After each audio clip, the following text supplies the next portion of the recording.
예, 저 김성원입니다. 총리님 고생 많으십니다. 네. 예, 뭐 편하게 답변 주셔도 될 것 같은데요.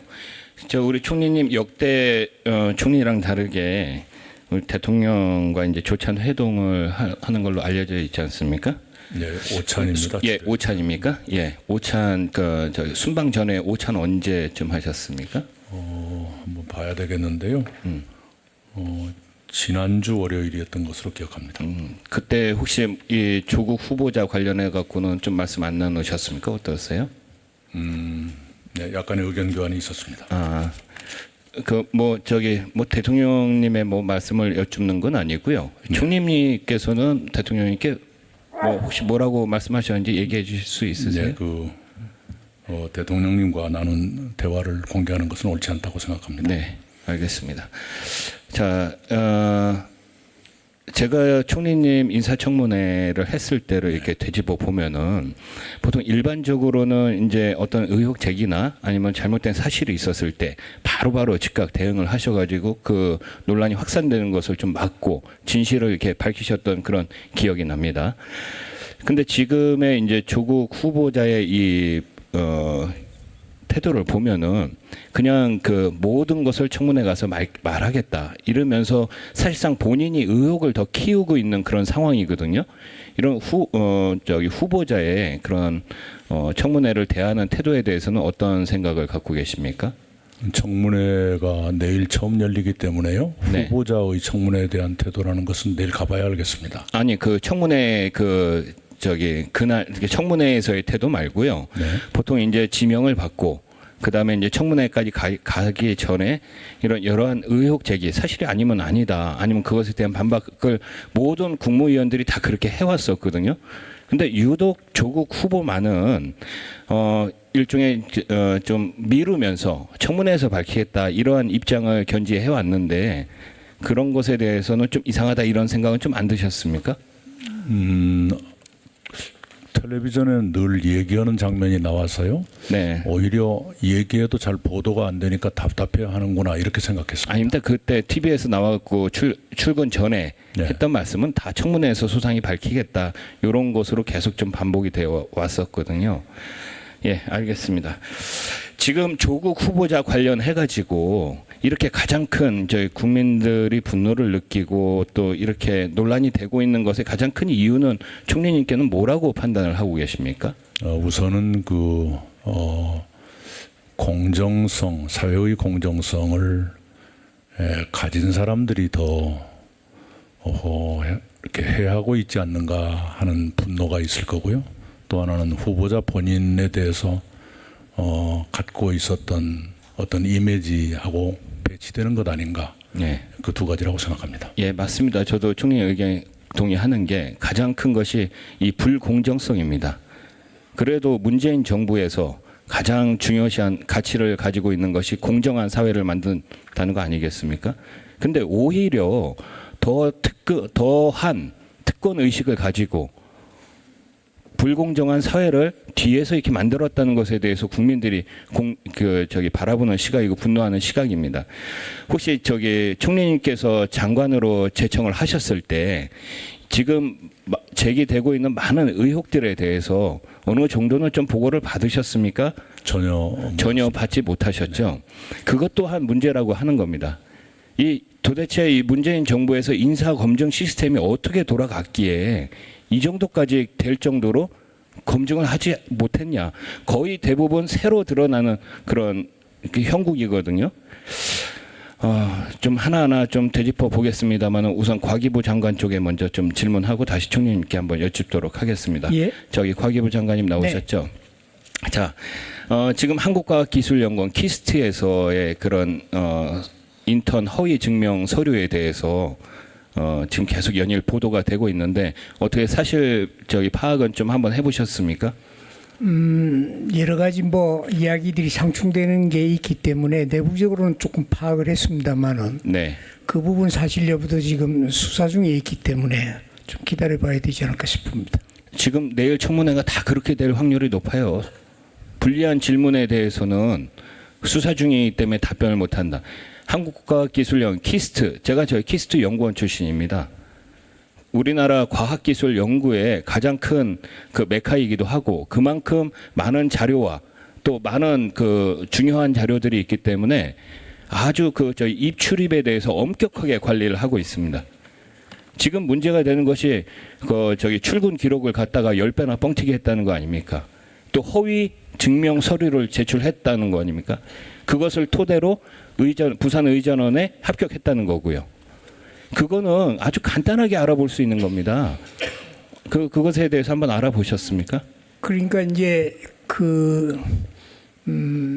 원래는 며칠 하게 돼 있었는데 실제로는 며칠 했고 실제로는 이틀 나왔습니다. 예, 했고 그다음에 그 증명서를 시간이 훨씬 지나서 또 그 차이가 있는 문제 이런 것들이 아마 논란이 될 텐데 그것을 아마 장관님 수사기관에서 저기 다 논란이 확인을 아니라요. 했기 때문에. 네. 그래도 저기 우리나라의 대표적인 예, R&D 그래서, 연구 기관입니다. 그 사실은 정도 입출입 확인을 기록을 내부적으로 관리 했죠. 안 했겠어요. 네. 그거는 저기 장관님께서 지금 두둔하실 필요가 없는 사실입니다.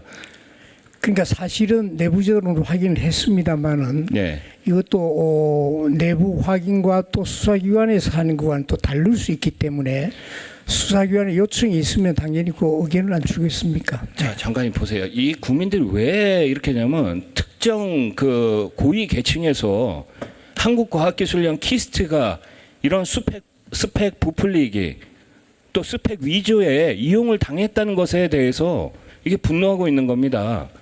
알고 키스트가 있습니다. 뭐 하는 데입니까?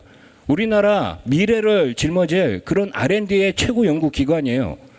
근데 조국 후보자의 부인과 연구원 박사가 친구라는 이유로 그런 스펙에 뻥튀기, 스펙 부풀리기에 이용이 된다는 게 장관님 입장에서는 지금 괜찮다고 생각하시는 거예요? 그게 사실이면 안 되죠. 그러니까 요구하는 사실관계에 대한 자료를 다 제출한 걸로 알고 있기 때문에 그 판단을 좀 기다려 보시는 게 안 좋겠냐 싶습니다. 만약에 사실이라고 하면 어떤 판단을 하고 계십니까, 그건 뭐 장관님께서? 수사기관에서 판단을 해야 될 문제일 것 같고요.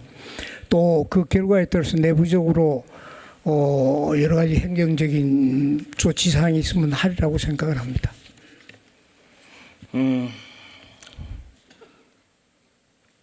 알겠습니다. 다음이요. 저기 진선미 장관님, 자 이제 여가부 장관 거의 끝나실 텐데요. 제가 뭐 돌려서 질문 안 하고 정확하게 좀 질문을 좀 드리겠습니다.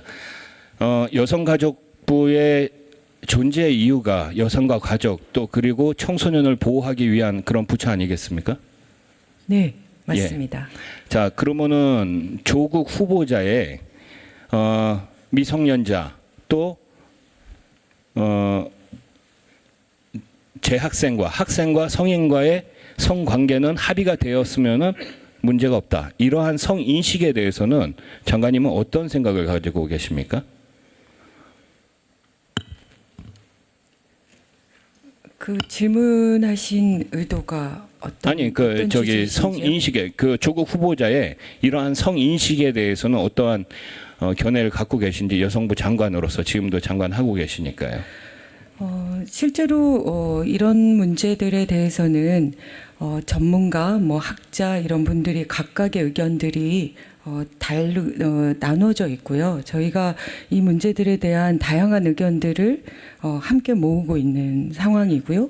말씀하신 대로 의제강간에 대한 문제를 질문하시는 거라면 여성가족부에서는 가급적 의제강간 연령을 낮춰야 된다라는 입장을 가지고 있습니다. 저기 만약에 법무부 장관이 그렇게 말씀하실 수도 있습니다. 근데 그래도 여성부 장관은 그렇게 말씀하시면 안 되는 거 아니겠습니까? 지금 미성년자와 그다음에 저기 학생과 성인과의 성관계의 대부분은 위력에 의한 그런 성관계고 또 그루밍 성폭력을 이용한 관계 아니겠습니까? 합의가 됐다고 치더라도요. 그게 본인이 지금 현재 합의가 됐다고 믿고 있는 겁니다. 실제로는 성폭력에 이용이 된 것도 됐음에도 불구하고요. 여성가족부는 그렇게 답변하시면 안 되는 거 아닙니까? 제가 그 조국 교수님이 학자이신 시절의 책을 통해서 그분의 주장을 읽어본 적이 있고요.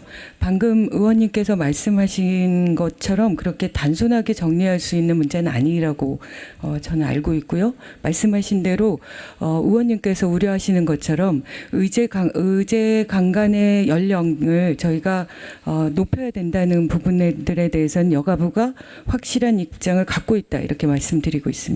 네, 알겠습니다. 저기 총리님, 네. 그 이제 오늘 이제 계속 이제 총리님의 이제 답변을 좀 들었었는데요. 결국은 이제 내일 청문회를 이제 보고 결정을 하자 이런 말씀이 좀 줄을 좀 잃은 것 같습니다. 뭐 총리님 입장에서는 뭐 그 말씀하시는 게 좀 당연할 거라 생각을 하고요. 자, 근데 이 청문회가 지금 핵심 증인들, 특히 이제 사모펀드 관련해 가지고는 이 핵심 증인들이 지금 다 출국을 이미 한 상황입니다. 그 제가 총리님한테 말씀드리고자 하는 것은요, 이제 이런 겁니다. 사모펀드, 그러니까 조국 후보자의 딸 관련해 가지고 부인 관련해서는 뭐 그거 여러 가지 논란이 있습니다만은 또 저희 청문회 과정에서 밝혀지겠습니다만 이 사모펀드 관련해서는 국민들의 시각은 이겁니다. 이 사모펀드를 언제 조국 후보가 했냐고 하면은 민정수석이 된 지 2달 후에 사모펀드를 가입을 하게 된 겁니다. 즉 막강한 권력을 갖고 있을 때 이 사모펀드에 가입을 해가지고 그 막대한 이득을 차지할 수도 있는 그런 사모펀드를 가입을 했는데 여러 가지 정황상 이것은 좀 국민적 정서뿐만이 아니라 불법적인 아주 불법적인 그런 요소들이 많이 있습니다. 근데 후보자 본인만 나는 상관이 없다, 난 몰랐다 이런 상황이에요. 또 핵심 증인 세 부분 지금 다 해외로 출국한 상황이고 저는 내일의 청문회가 문제가 아니라요. 이것이 불법의 문제 이런 것들이 아니라 저는 총리님께서 대통령에게 지명 철회를 한번 심각하게 한번 고민해 봐야지 되지 않나 이런 생각인데 총리님 입장은 좀 어떠십니까? 네, 거듭 말씀드리지만 기왕에 여기까지 온 것 청문회까지 보겠습니다. 그 결과를 종합해서 판단하겠습니다. 아마도 문재인 정부는 지금 월요일 날 지명을 하고 화요일 날 국무회의 참석시키려고 하지 않을까요? 그건 한번 보죠. 네, 그렇게 정해져 있는 것은 아니라고 생각합니다. 예, 정해져 있지는 않겠습니다만은 뭐 충분히 예상 가능하지 않을까 이렇게 생각을 하고 있습니다. 저는 우리 총리님께서 좀 더 그런 강력한 입장을 견지하셨으면 좋지 않을까라는 그런 충언을 좀 마지막으로 좀 드리도록 하겠습니다. 자, 국방부 장관님 나오셨습니까? 기조실장. 어디 가셨어요, 장관님? 네, 서울안보대와 지금 만찬 주관하러 하셨습니다. 자, 그럼 기조실장님 그 지소미아 이 종료 결정에 대해서 장관님이 답변하신 건데 우리 저기 존경하는 김석기 의원님 질의 응답 과정에서 지소미아 파기했을 때 종료했을 때 누가 가장 좋을 것 같냐 이런 질문했을 때 중국하고 러시아라고 답변을 하셨어요, 국방부 장관님이. 그것에 대해서는 어떻게 생각하십니까? 아니, 그럼 기조실장님 말고요. 저기 총리님. 아까 국방부 장관이 지소미아 종료선언했을 때 누가 가장 좋아하겠냐 그러니까 중국하고 러시아라고 답변을 했는데 그 답변에 대해서는 어떻게 생각하십니까? 적절하다고 생각하세요? 네, 부적절한 답변이라고 느꼈습니다. 네? 부적절한 답변이라고 느꼈습니다. 예, 그렇죠. 네. 왜 부적절한 답변이라고 느끼셨습니까? 그렇게 함부로 재단할 수 있는 일이 아니고요. 당연한 거 아니겠습니까? 지금 한나라의 국방부 장관이 그 지소미아 폐기 이후에 러시아하고 중국이 좋아할 거라고 이렇게 답변을 하는 이게 국무위원 이게 답변 이게 되겠습니까, 총리님? 네. 제가 네, 잘못된 답변이었습니다. 예, 수고하셨습니다. 다음은 존경하는 전해철 위원님 질의해 주시기 바랍니다. 참고로 그 다음 질의자인 김정재 위원님 질의 후 정의하도록 하겠습니다.